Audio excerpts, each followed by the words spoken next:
OK, David, should we get going? It's the moment we've all been waiting for.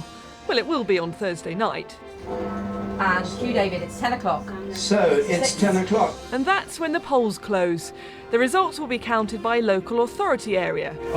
There are 382 counting areas in total.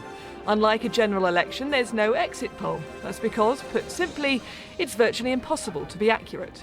The formal result isn't likely to be announced until 7 a.m. at the earliest, but there are certain things to look out for on the night.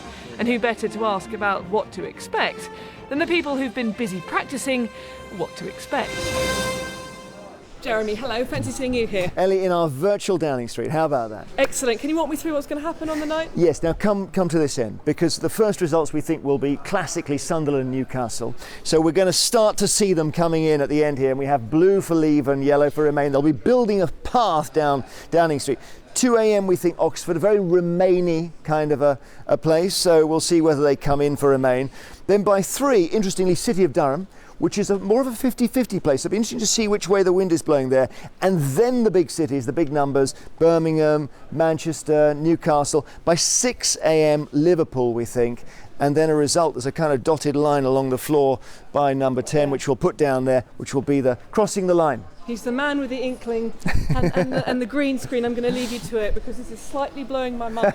Cheers, Ellie. There we are. Thank you. Luckily, there are plenty of great minds on this programme and they're on hand all night. So, John, for those poor people who have to go to work on Friday, should they go to bed early and get up early, or should they just stay up late and then hope to get a late night? Well, I think probably the best advice is if you're the kind of person who's capable of going to bed at 7 or 8 in the evening, go and do that, set your alarm for no later than about 2 o'clock, and then as a result, almost undoubtedly you'll be there as the results begin to kick in. Now, it may be true that if the result's very close, you may still not need to find out the final result until it's shortly before you have to go to work. But if on the other hand it's pretty clear who's going to win, probably by not long after 3 o'clock you'll be able to go back to bed and get the rest of your sleep. Sleep for wimps. Besides, there's far too much calculating to be done. If you look at the electorate, you look at the actual turnout that's reported, and you then see whether the numbers within that turnout have got to a point where one side has a lead that cannot be overtaken by the other. You understand? Yeah. Then you can declare. Mind you, if it was a dead heat, you'd be waiting for one person's vote. And that could happen. Well, of course it could happen. I don't know what the odds are, but of course it could happen.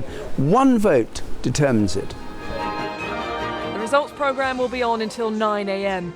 The only thing that is certain in this referendum is going to be a long night.